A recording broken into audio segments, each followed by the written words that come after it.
Assalamualaikum warahmatullahi wabarakatuh. Pada pertemuan tiga kali ini, materi yang akan dibahas adalah mengenai Pancasila sebagai dasar negara.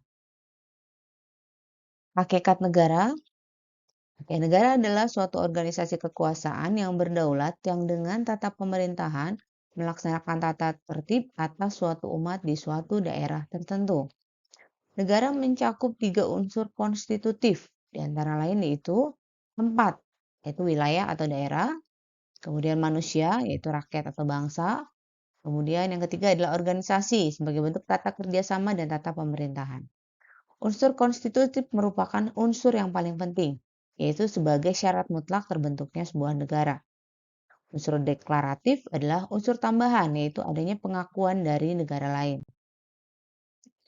Masih dengan materi hakikat negara, negara dari perspektif tata negara ada dalam dua pendekatan. Yang pertama adalah negara dalam keadaan diam, yaitu fokus pengkajiannya terutama pada bentuk dan struktur organisasi negara. Negara dalam keadaan bergerak yang fokus pengkajiannya terutama pada mekanisme penyelenggaraan lembaga-lembaga negara, baik di pusat maupun di daerah. Pendekatan ini juga meliputi bentuk pemerintahan seperti apa yang dianggap paling tepat untuk sebuah negara. Undang-Undang Dasar 1945 dalam pasal 1 UUD 45 menyebutkan negara Indonesia merupakan negara kesatuan yang berbentuk republik.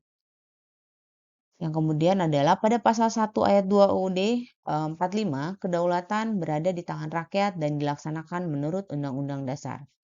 Konsep negara republik sejalan dengan sila kedua dan keempat Pancasila, yaitu bentuk negara hukum yang demokratis. Negara Republik Indonesia menganut demokrasi konstitusional, bukan demokrasi rakyat. Konsep negara hukum Indonesia menurut Atmorjo merupakan perpaduan tiga unsur, yaitu Pancasila, hukum nasional, dan tujuan negara. Tujuan negara itu apa? Yang pertama di sini adalah dari sisi teori kemerdekaan. Tujuan negara adalah untuk kemerdekaan, untuk membangun dan menyelenggarakan hukum, sedangkan hukum adalah untuk menjamin kemerdekaan manusia. Hukum dan kemerdekaan tidak dapat dipisahkan. Yang kedua, dari sisi teori keadilan, untuk kebaikan bersama umat manusia seperti yang dikehendaki oleh Tuhan. Dan yang ketiga adalah teori kesejahteraan dan kebahagiaan. Tujuan negara adalah untuk mewujudkan kesejahteraan umum, tatanan masyarakat yang di dalamnya terdapat kebahagiaan, kemakmuran, dan keadilan sosial bagi seluruh rakyat negara tersebut. Dalam mencapai terwujudnya kesejahteraan, cara yang ditempuh dapat digolongkan menjadi dua aliran, yaitu yang pertama aliran liberal individualis. Aliran ini berpendapat bahwa kesejahteraan dan kebahagiaan harus dicapai dengan politik dan sistem ekonomi liberal melalui persaingan bebas. Yang kedua adalah aliran kolektivitas atau sosialis. Aliran ini berpandangan bahwa kesejahteraan dan kebahagiaan manusia hanya dapat diwujudkan melalui politik dan sistem ekonomi terpimpin atau totaliter. Tujuan negara yang berikutnya, untuk tujuan negara Indonesia sendiri termaktub dalam Undang-Undang Dasar 1945 alinea keempat. Itu yang pertama mewujudkan kesejahteraan umum dan yang kedua menjamin keamanan seluruh bangsa dan seluruh wilayah negara. Pendekatan dalam mewujudkan tujuan negara tersebut dapat dilakukan dengan dua pendekatan, yaitu pendekatan kesejahteraan atau prosperity approach dan yang kedua adalah pendekatan keamanan atau security approach. Konsep dasar negara Pancasila.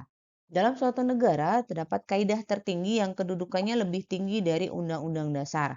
Itu kaidah tertinggi dalam tatanan kesatuan hukum dalam negara disebut fundamental norm yang untuk Indonesia yaitu berupa Pancasila. Pancasila menjadi sumber dari segala sumber hukum sekaligus sebagai cita hukum. Pancasila inilah yang memberikan arah bagi hukum sehingga menciptakan negara yang lebih baik berlandaskan dengan nilai ketuhanan, nilai persatuan, nilai kerakyatan, dan nilai kemanusiaan. Hierarki peraturan dalam perundang-undangan menurut pasal 7 Undang-Undang Nomor 12 Tahun 2011.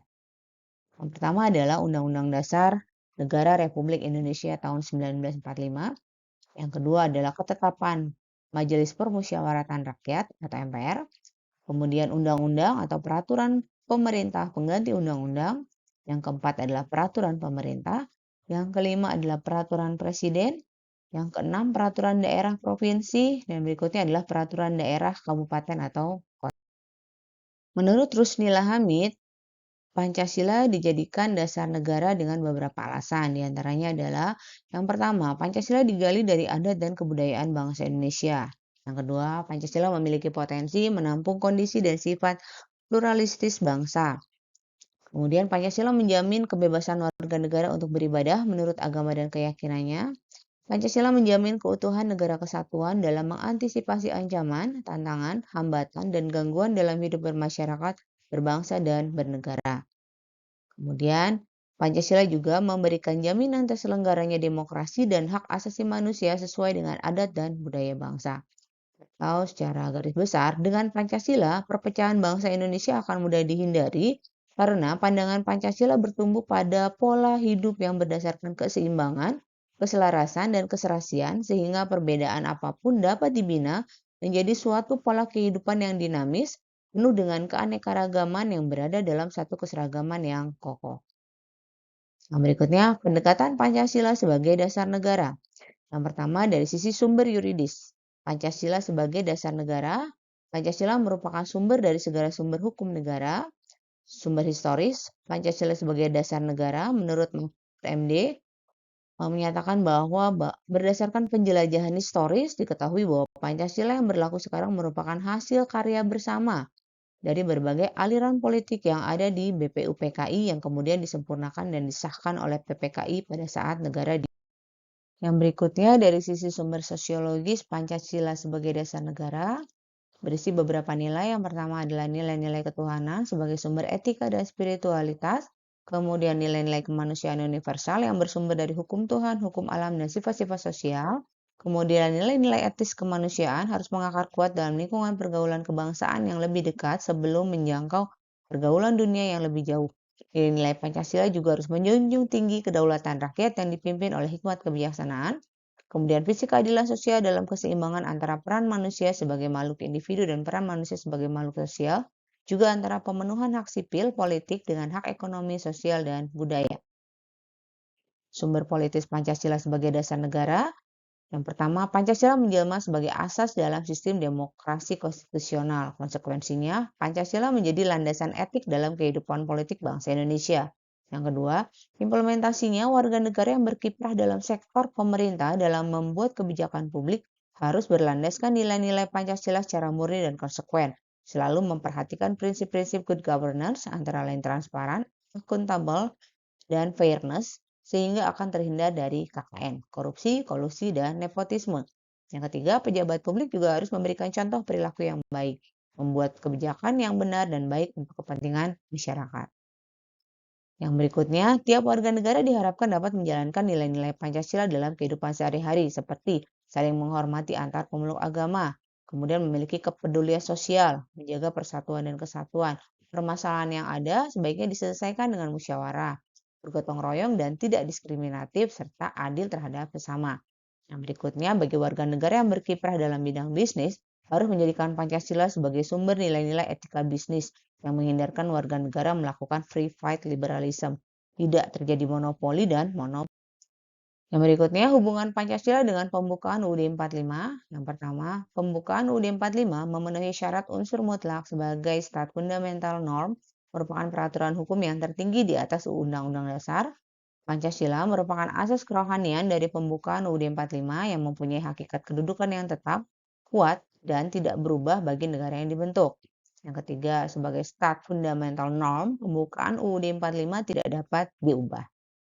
Nah, berikutnya penjabaran Pancasila dalam pasal-pasal UUD 45.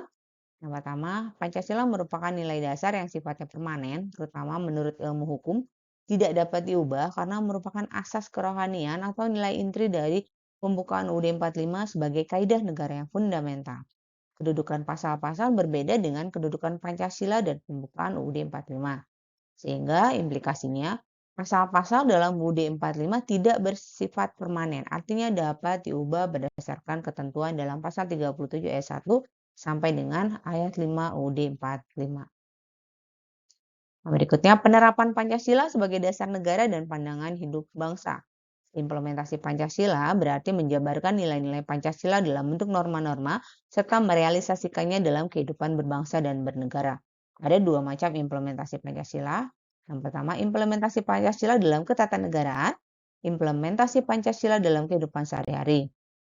Implementasi Pancasila dalam ketatanegaraan dari sisi bidang politik, ada sektor suprastruktur politik, kemudian ada pula sektor infrastruktur politik. Kemudian dari bidang ekonomi, nilai-nilai Pancasila sebagai dasar negara dalam bidang ekonomi mengidealisasikan terwujudnya keadilan sosial bagi seluruh rakyat Indonesia. Implementasi dalam bidang sosial budaya, Pancasila dalam bidang budaya dapat diwujudkan dengan pembangunan sosial budaya, menjalin persatuan dan kesatuan dalam masyarakat. Di bidang HAM, kewajiban bela negara bagi warga negara. Bela negara dapat didefinisikan sebagai segala sikap dan perilaku warga negara yang dijiwai oleh kecintaannya kepada tanah air dan bangsa. Implementasi Pancasila dalam kehidupan sehari-hari.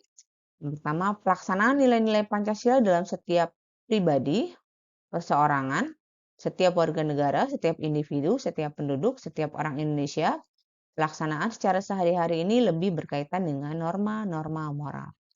Berikutnya, paham kebangsaan Indonesia adalah dijiwai oleh ketuhanan yang Maha Esa dan kemanusiaan yang adil dan beradab, sehingga persatuan Indonesia itu tidak sempit tapi dapat diartikan menghargai seluruh perbedaan yang ada baik di dalam negeri maupun di luar negeri.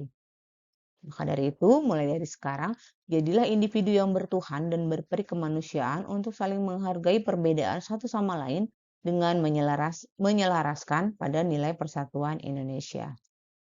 Demikian, sekian dan terima kasih.